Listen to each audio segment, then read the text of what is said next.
नमस्कार दोस्तों, मैं कृष्णकांत तिवारी पुनः एक बार आप सभी का आपके अपने परिवार के सक्सेस हब में ब्राह्मण शिक्षा के नवीन प्रयास में एक बार फिर से स्वागत करता हूं। इसका जो शेष भाग है वो आपको 2 वीडियो या 3 के मध्य मिल जाएगा। इसके बाद ये पोर्शन आपका ख़त्म है। मैथ भी आपका 1 वीडियो करेगा, वो भी इसके जस्ट बाद आपको मिल जाएगा। तो मैथ का भी पोर्शन ख़त्म है और इसके साथ साथ आपका फर्स्ट पेपर भी चल रहा है। तो हमें पढ़ना है जिला प्राथमिक शिक्षा कार्यक्रम DPEP district primary education programme. इसका प्रारंभ कब हुआ था? पहला ही क्वेश्चन बनता है DEP का प्रारंभ कब हुआ था? तो DPEP का प्रारंभ हमारा 1994 में हुआ था। यह 7 राज्यों की 42 जिलों में पहले योजना प्रारंभ की गई है। केंद्र की परियोजना थी। किसकी परियोजना थी? यह केंद्रीय परियोजना थी। कौन सी परियोजना थी? केंद्रीय परियोजना थी। केंद्रीय परियोजना थी और प्राथमिक शिक्षा हेतु यह परियोजना आई। किसकी शिक्षा हेतु आई? प्राथमिक शिक्षा हेतु यह परियोजना आई। और इसके साथ इसमें 85% जो धन था, 85% धन केंद्र सरकार का, शेष 15% धन राज्य से संबंधित था। किससे? राज्य सरकार से। मतलब जो DEP थी राज्य धन संबंधित राज्य हेतु था, जहाँ से जिस राज्य से होगी उसमें होगा। ये काय के लिए आई? प्राथमिक शिक्षा हेतु आई। केंद्र की परियोजना थी, 1994 में आई। पहले 7 राज्यों के 42 जिलों में इस परियोजना को लागू किया गया। 1986 की नई शिक्षा नीति 1992 में किए गए संशोधन और कार्य योजना को आगे बढ़ाने हेतु आई। 1986 की नई शिक्षा नीति व 1992 की शिक्षा नीति के कार्य योजना को आगे बढ़ाने के लिए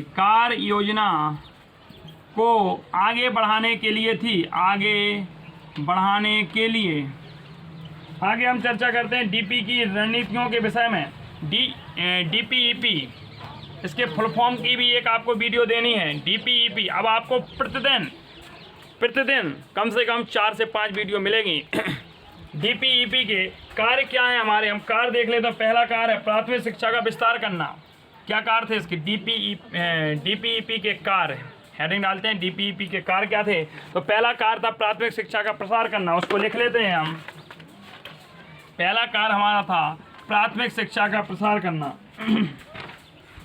प्राथमिक शिक्षा का प्रसार करना, ये आई ही थी किसके लिए?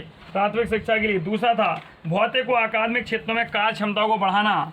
भौतिक और अकादमिक क्षेत्रों में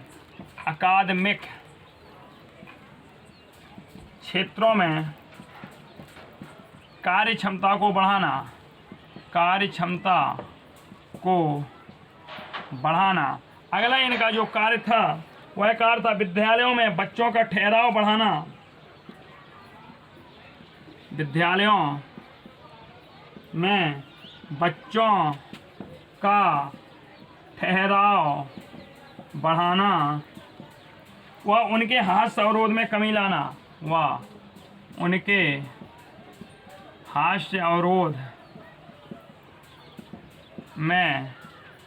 कमी लाना।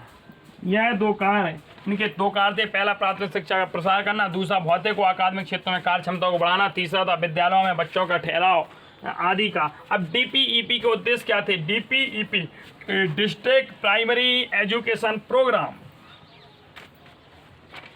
उद्देश्य हम चर्चा करते हैं। उद्देश्य, पहला उद्देश्य था 6 से 14 आयु वर्ग के सभी बालकों को 100% विद्यालयी सुविधा उपलब्ध कराना। 6 से 14 वर्ष के बालकों को 100% मतलब 100%, 6 से 14 वर्ष के बालकों को 100% शिक्षा उपलब्ध कराना को विद्यालयी सुविधा या शिक्षा विद्यालयी सुविधा उपलब्ध कराना।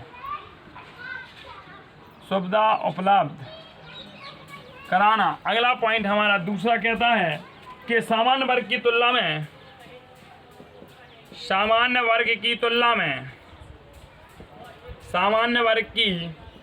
तुलना में बालिकाओं व अपवंचित वर्ग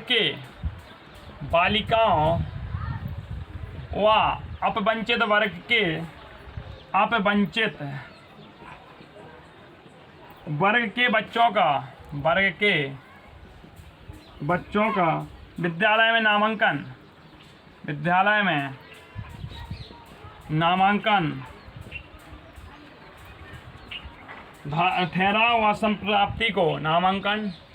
ठहराव व संप्राप्ति को 5% तक कम करना। तात्पर्य यहाँ का कम करने का हुआ कि सामान्य वर्ग की तुलना में जो बालिकाओं का अपवंचित वर्ग की बालिकाओं थी उनका ठहराव जो कम होता था उसको और भाई ठहराव नहीं हो पाता, उसको ठहराव की क्षमता बढ़ाना। मतलब जो भागने की क्षमता थी उसको 5% का कम करना, उनकी संप्राप्तियों को भी बढ़ाना। मतलब जितनी भी चीज़ें थी नेगेटिव चीज़ें उनको 5% तक की कमी में ले आना। अगला था हमारा पॉइंट इसी के साथ बेसलाइन सर्वे के आधार पर मानते हुए बेसलाइन सर्वे के आधार को मानते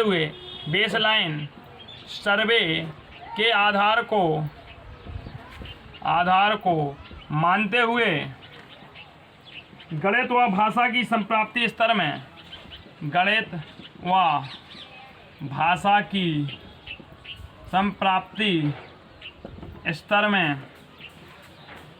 25% व अन्य विषयों में 40% तक की वृद्धि करना।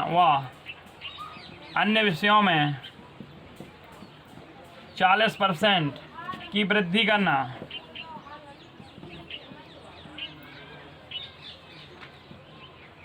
अगला देखते हैं ड्रॉप आउट की दर को 10% तक कम करना। ड्रॉप आउट मतलब जो बच्चे छोड़ के भाग जाते थे, तो ड्रॉप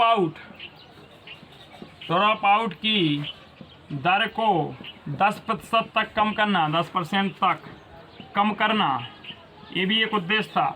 अगला उद्देश्य देखते हैं धारण क्षमता को 90% तक बढ़ाना।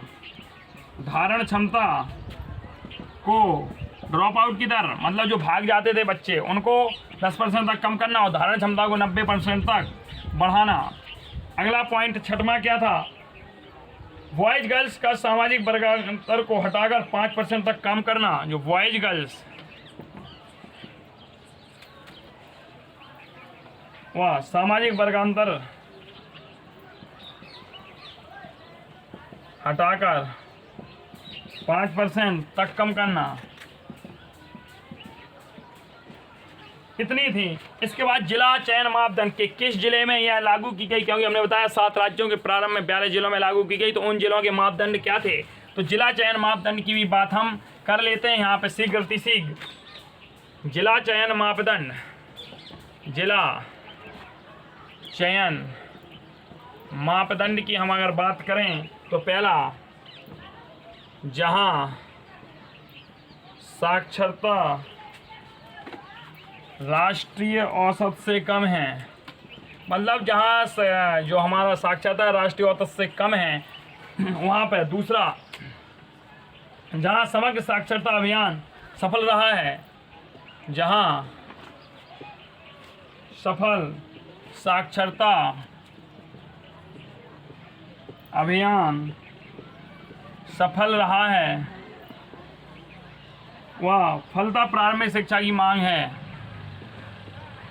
और फलता प्रारंभिक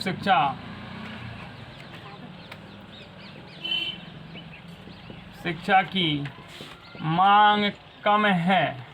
ठीक है, तो इसी के साथ हमारा ये भी कंप्लीट हो गया। अब हम देखते हैं इसके बाद जिला प्राथमिक शिक्षा कार्यक्रम पढ़ लिया। अब हम दोस्तों बात करते हैं जिला परियोजना की स्थापना हुई थी। एक प्रश्न बना था, जिला परियोजना की स्थापना जो हुई थी, इस परियोजना के उद्देश्य क्या थे? और इसी के साथ हम जिला परियोजना के उद्देश्यों की बात करते हैं। तो हेडिंग आप अगली डालिए, जिला परियोजना के कार्यालय की स्थापना के उद्देश्य। जिला परियोजना डिस्ट्रिक्ट कार्यालय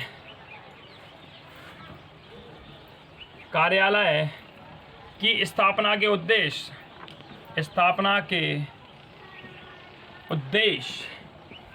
इसके उद्देश्यों को हम जानते हैं और समझते हैं क्या थे उद्देश्य। तो पहला उद्देश्य क्या था, इसी को हम देख लेते हैं।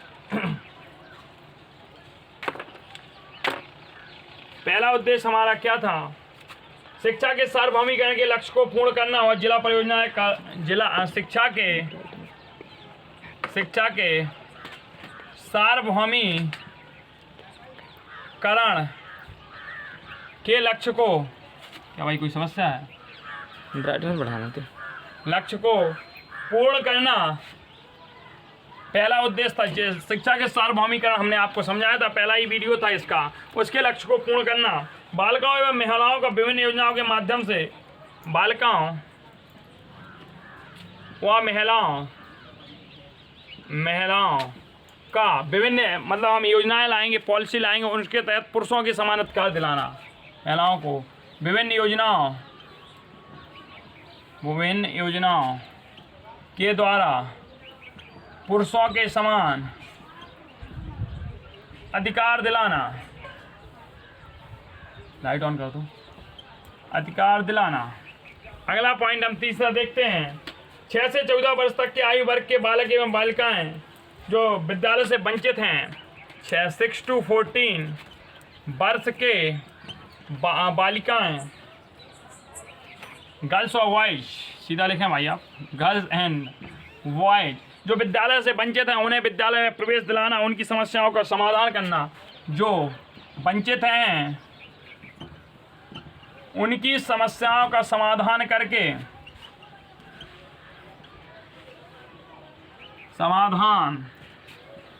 करके उन्हें विद्यालय तक ले आना, उन्हें विद्यालय